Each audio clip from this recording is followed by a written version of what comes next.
I'm delighted to welcome today Hayley Wheeler, who is the founder of EmotionMind Dynamic. Welcome, Hayley. Thank you very much. Lovely to be here.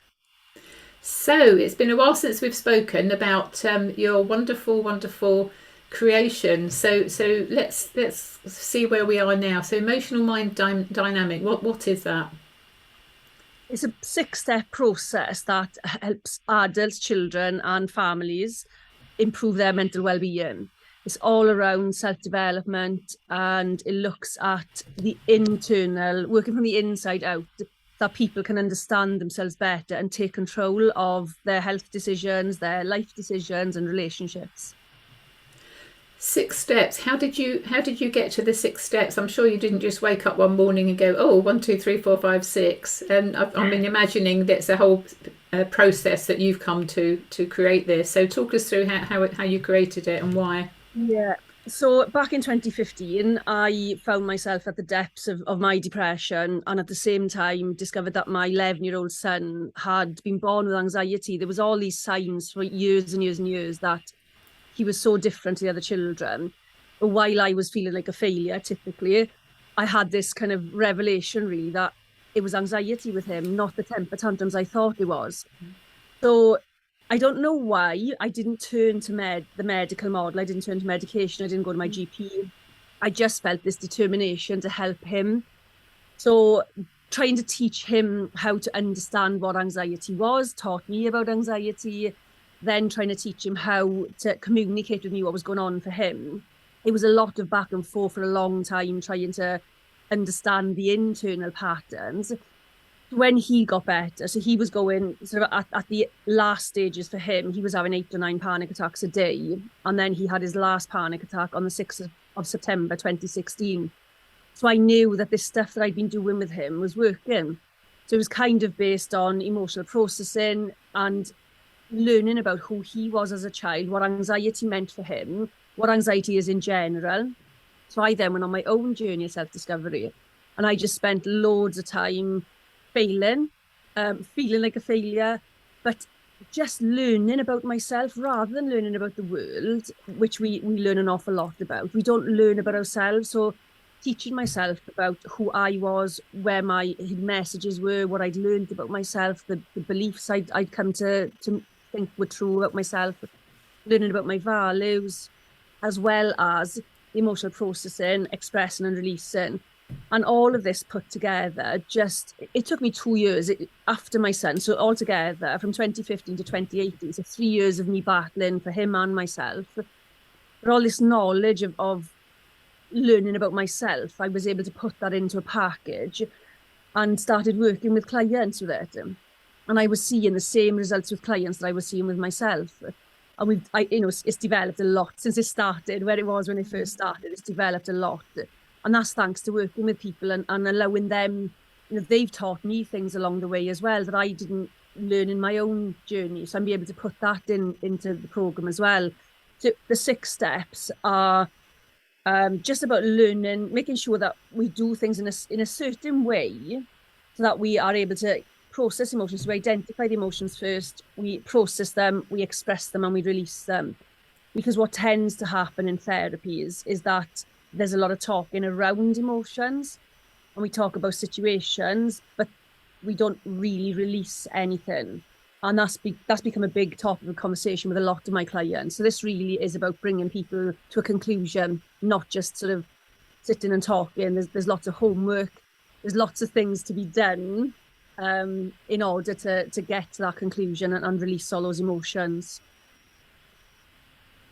It's interesting you say that because I've just finished running a health retreat, and some of the ladies on the health retreat had breakthroughs that they hadn't anticipated. Others had, that certain things came up through the disc behavioural profiling that you and I may talk about in this conversation. So when you understand yourself, you're able then to put yourself in situations that serve you rather than continually either putting yourself or being put in situations where other people expect you to perform, almost like a puppet show kind of thing. Because we go through life, don't we, with other people's beliefs and values. From a child, the child absorbs whatever's around them, and the psychologists may disagree on other things, but most of them agree from the age of about 7 or 8, the lid is on, we are who we are. And then we go through the rest of our life with these limited beliefs, these values that actually aren't ours, they're other people's. No wonder we've got, such mix up. So what was your background before then, Hayley? How did you know? I mean, when you say, learning about yourself, that's you and I know what we're talking about, but to the average person, Mrs. Smith in the street, no offence to Mrs. Smith, where do you start? How do you begin learning about yourself? Well, for me, it was a bit of an eye-opener, really, when I worked for a domestic violence charity.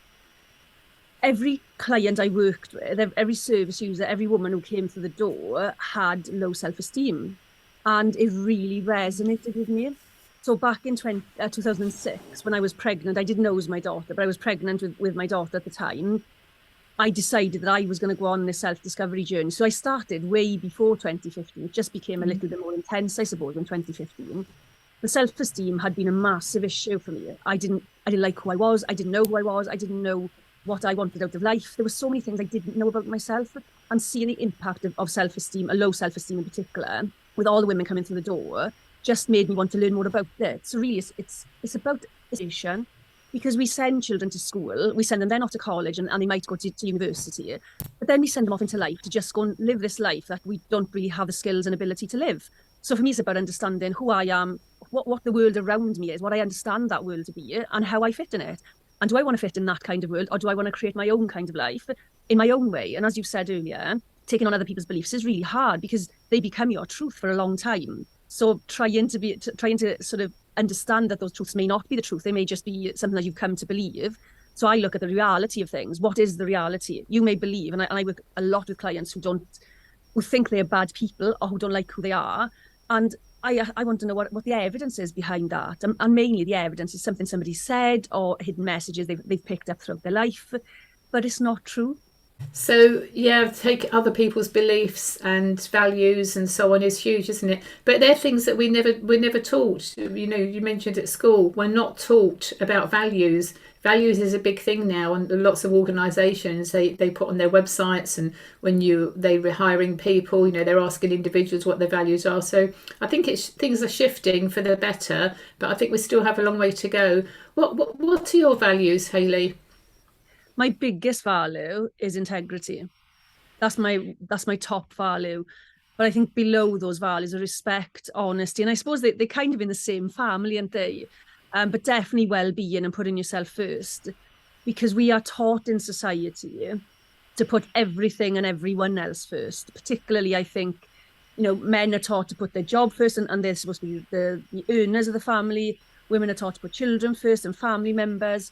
And I just think we need to unlearn those things. But until we recognise that they are unhealthy, there's no need to unlearn them, or we don't realise there's a need to unlearn them. Exactly, and it's why we do things. It's the big why. I mean, there's lots of books written. Simon Sinek, Why? What is your why? And unless people understand why, they're not going to embrace whatever it is any of us are saying until people have a big enough why. The people I work with in health and wellbeing, helping them to reverse serious illness and disease, that's the first thing I ask them. Why do you want to live? Why is your health important to you? And for some people, actually, the why isn't really big enough, and guess what, they don't recover very well or at all. So having the why, asking the question, so why have you got the beliefs, why have you why do you live by these values and so on. Yeah, absolutely, I can get that. So the name EmotionMind Dynamic, that's a nice name. I like that kind of explains what it does on the tin. Yeah, it's a second draft, actually, because it was initially a different name, but when I went to register the name, it was already registered. So I wasn't going to fight. I wasn't going to fight in a trademark war, because there was somebody in Spain, I believe, and somebody in Germany who had registered, and they were already. So I changed the name. And I think it does, for me, the connection between the mind and emotions is the gateway to improving mental health. And I think we even look at mental health from the wrong perspective, maybe. We've come to believe that mental health is a negative thing, but actually it's just the state of our mind. Mm-hmm. So if we start to talk about mental health in the state of our mind, we start to look at things like mindset, as you said, in organizations, mindset is a big thing. attitude, perception, and then we look lower and deeper, and we look at the emotional state and how impactful that is on mental health. But until we start to change the perception of mental health, then we are going to still be stunted in the way that we talk about it. I'm kind of trying to train myself to talk about mental wellness rather than mental health, because mental health has a kind of a negative connotation to it. It's assumed that you're not very well if you've got mental health challenges, but it's mental wellness, isn't it? It's about strengthening our mental wellness, our physical wellness, our emotional wellness. Tell us about your study. You've done a study or a trial or something with a university. Tell us about that, Hayley. Yeah, so last year, it was last year was the start of the study, but there was 2 years prior to that of getting everybody together. But through the Life Science Hub in Cardiff, I was able to approach Cardiff University and Bangor University, who came together to do the study. So their study was about the social return on investment, as well as the actual results for the clients as well. So we did a retrospective study, and then we did a study on the new blended option. The retrospective study was on people who have been through the programme up to 4, now it would be 5 years prior to the study. And they were looking back at what their journey was and where they've come to. And then the new study, people are going through the online programme, and they had support with myself then, quite limited support, but they had support to take them through the programme. And we had, there's 100% success rate on this, particularly with the retrospective and even with the online. And it measured mental well-being and confidence as well. And they're quite high numbers of success. There was a slight difference in the people who went through the blended programme. They were submitting their results quickly. Some of them on the day that they finished the programme, they were submitting their results. Whereas the retrospective study, people had time to process things, to use the tools, to feel more benefit from the things that they'd learned within the programme. So it would be interesting really to go back and revisit the newer clients who did the blended. Brilliant. So it's not just a simple woo-woo thing that you've created, and there is substance to what's what, and to have 2 universities proving your model. I mean, it's absolutely astounding. Well done. I take my hat off to you. Thank you. One of the big results out of it as well is that there is a proven now £7 return on every pound invested in the programme. The businesses and communities and will get a social return of £7. That was quite a big revelation, really. That's very good. So any organisations listening to this, that's a really good return on investment, isn't it? Yeah, absolutely. So what type of clients do you work with? Organisations, individuals? I would imagine a mix of both, but where do you make the most impact?